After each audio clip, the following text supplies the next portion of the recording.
Fala pessoal, estou de volta aqui para fazer mais um vídeo para o canal. Antes que eu comece aqui a comentar sobre o tema de hoje, aí nessa imagem que vocês estão vendo está o canal do WhatsApp, tá? Que é o canal Exegese Bíblica, o canal que eu criei hoje cedo, beleza? Então, caso você tenha interesse de participar lá, no caso fica lá, né? Não é um grupo para debates, tá?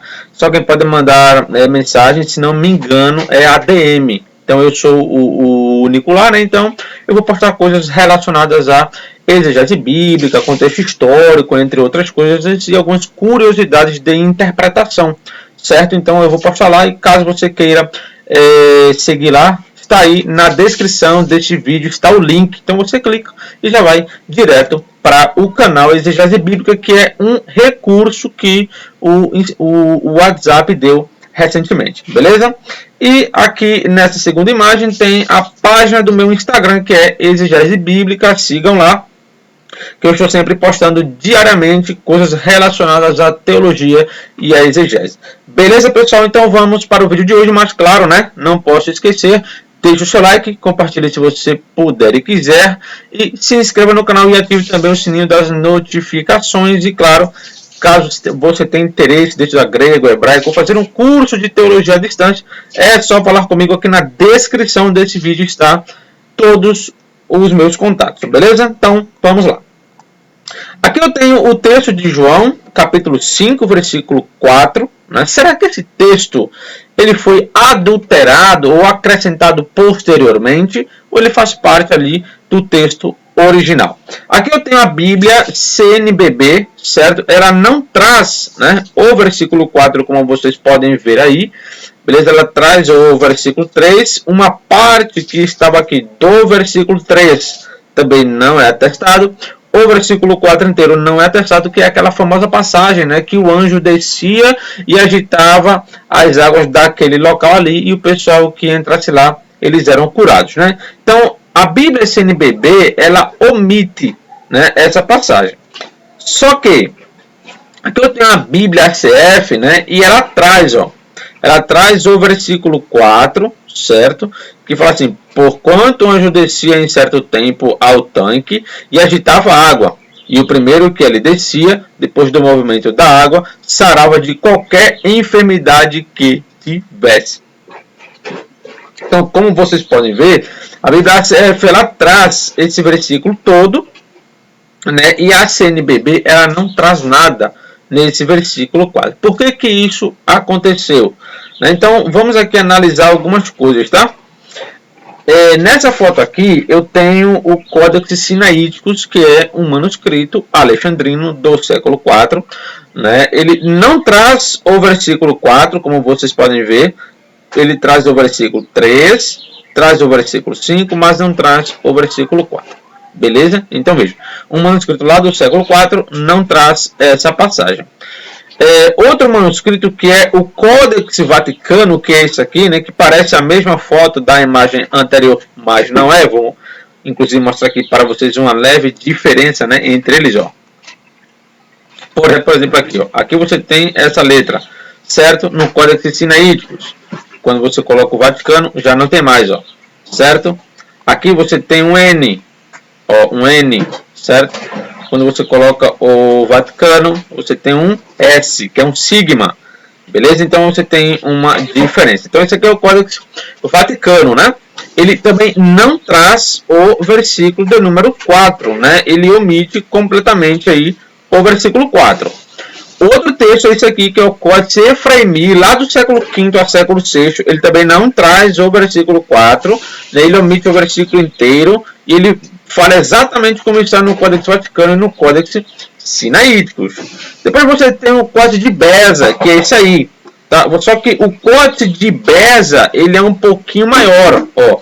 Observe que no versículo 3, você tem aqui, ó, Rolon Xeron, né? Rolon Xeron.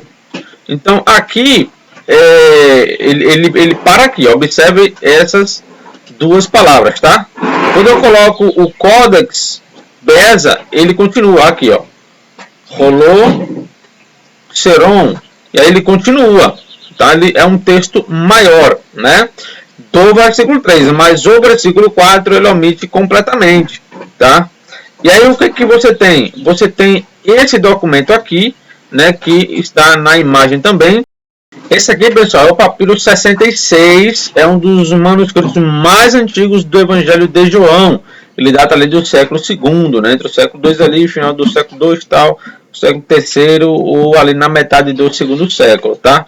O papiro 66, que é um dos mais antigos, ó, como vocês podem ver, ele tem aqui o versículo 3, ele vem aqui, ó, Rolon, Xeron, né?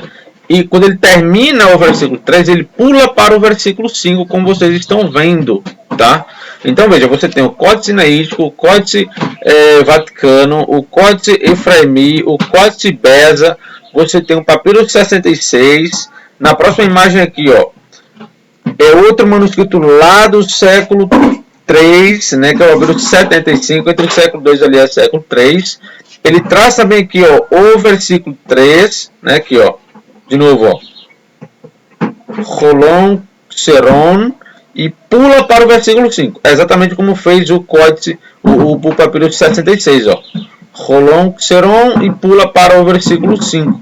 Certo? Então, o papiro 66 e o papiro 75, todos eles omitem esse versículo 4. Tá? E todos esses manuscritos são de Alexandria, né, que foram ali encontrados no Egito. Esse aqui é um dos mais antigos, né, que nós temos juntamente com o papiro 66, que no caso é esse aí. Todos eles vão omitir essa passagem. Por isso que algumas Bíblias que você pegar, você nota o quê? Que elas falam que esse texto está ausente de manuscritos antigos, né? E são esses manuscritos que eu acabei de mostrar aqui. Se você pegar, por exemplo, a TNM, né, que é a Bíblia das Testemunhas de Jeová, isso aqui, né, você vai olhar lá o versículo 4 e não existe também, tá? Não vai existir nela, não vai existir naquela Bíblia textual, né, aquela que saiu agora há pouco, né, pela BV Books, né? Também não tem algumas Bíblias que trazem, né, dizem que manuscritos antigos omitem, enfim. Então, essa passagem ela é omitida praticamente por todos os manuscritos de Alexandria entre o século II ao século IV. Século II, III e IV, essa passagem está omitida entre esses manuscritos antigos, certo? Só que, quando você vai pegar o manuscrito, o Códice Alexandrino do século V, que também foi produzido em Alexandria, né, ele traz o versículo 4 completo. Ó. Ele traz aqui, ó, o versículo 4 completo. Não só o Códice Alexandrino, como a grande maioria dos manuscritos gregos, se não me engano, tanto de 98%, né, vai trazer aí essa passagem, só que são manuscritos mais recentes. Então você tem uma tradição específica, que no caso é a tradição alexandrina, que são os manuscritos que vieram de Alexandria, eles omitem o versículo 4, certo? Só que você vai ter também manuscritos que foram produzidos em Alexandria, que traz essa passagem, como no caso desse códice aí que eu estou mostrando, que é o Códice Alexandrino, certo? Você tem o texto bizantino, no caso o texto majoritário, a família 35, textos receptos. Você vai ter a família 13, que faz parte de uma classificação diferente da família bizantina. Então, quer dizer, você vai ter esse texto espalhado por várias regiões da antiguidade, tá?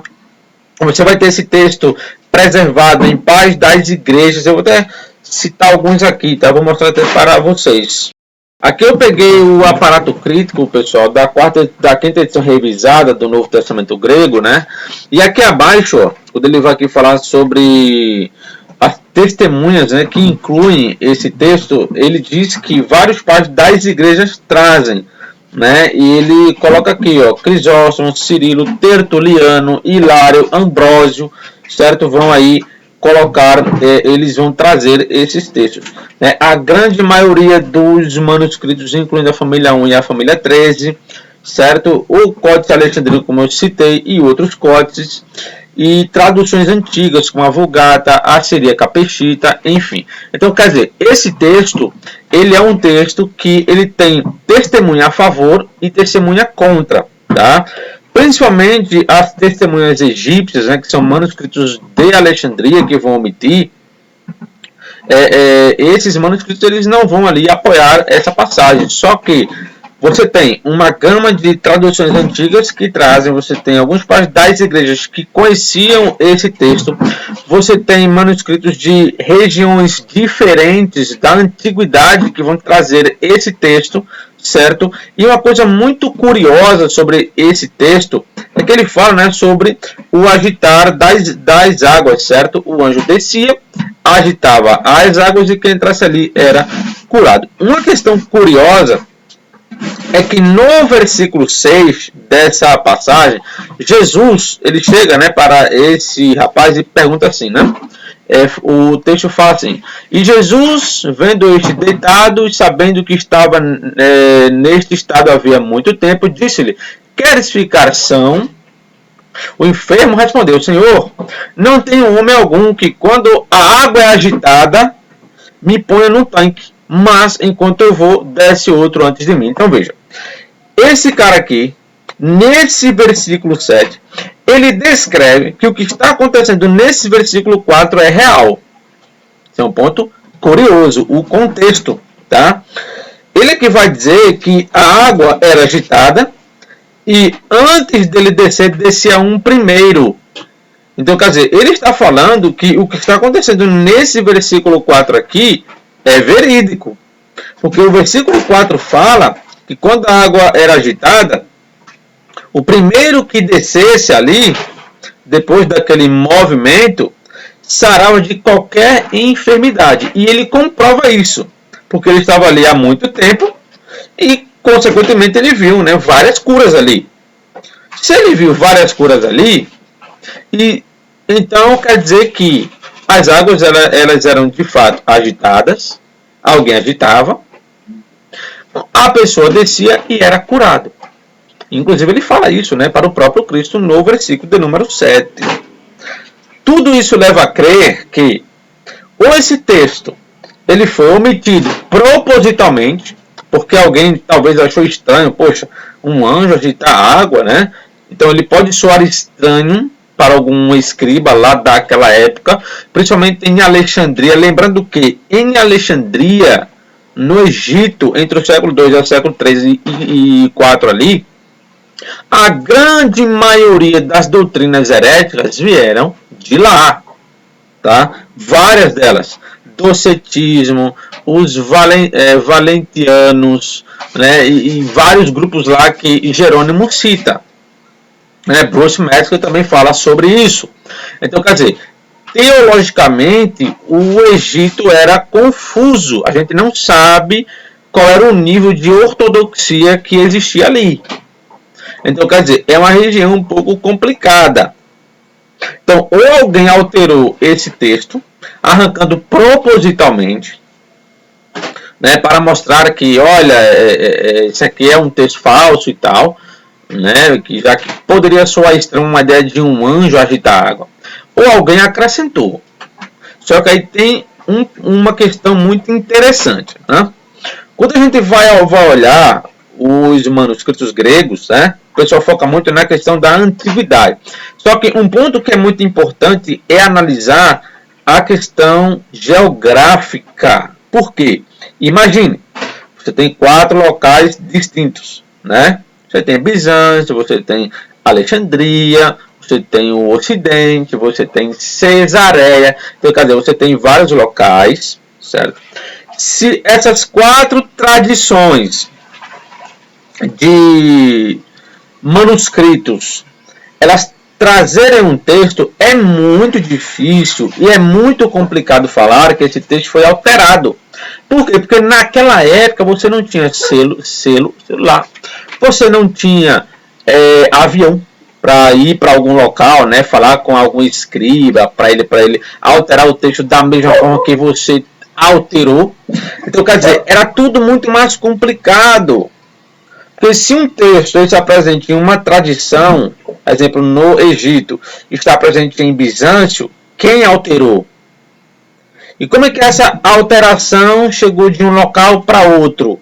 A mesma alteração, entende? Então, quando você vai analisar os manuscritos que tem esse texto, você tem manuscritos de Alexandria, você tem manuscritos de Bizâncio, você tem manuscritos de locais diferentes que trazem essa passagem. Você tem em traduções antigas, você tem em páginas das igrejas. Então, quer dizer, é um texto que, a meu ver, seria assim, muito difícil de alguém alterar e ele ficar presente em vários tipos de traduções, de tradições diferentes. Porque não tinha como o escriba lá do Egito ligar para um escriba lá de outro local e falar: olha, altera aqui esse texto, acrescenta aqui com essas palavras, né? Então, quer dizer, como uma minoria de manuscrito omite, é muito mais provável que uma minoria omita do que uma maioria acrescentar em séculos diferentes, acrescentar a mesma coisa. Porque como é que todo mundo teve a mesma mentalidade de alterar um texto dessa forma? Porque todo mundo inventou a ideia de um anjo, né, descendo ali. Poderia inventar qualquer coisa, mas não. Falaram de um anjo, né, que descia ali, certo? Então, a meu ver, as evidências para mim, elas apontam mais para esse texto, ele ser sim um texto original do Novo Testamento. É claro que eu sei que o outro lado vai dizer que não, que é um texto acrescentado, etc. Só que aí tem que resolver todos esses problemas que eu citei. Beleza, pessoal? Então é isso aí. Essa é a minha visão sobre o texto de João 5, versículo 4. Certo? Que Deus abençoe a todos e até o próximo vídeo. E não se esqueçam de seguir lá a minha página no Instagram e também de entrar lá no canal do WhatsApp. Beleza? Que hoje mesmo eu vou postar conteúdos lá para vocês. Certo? Que Deus abençoe a todos e até o próximo vídeo.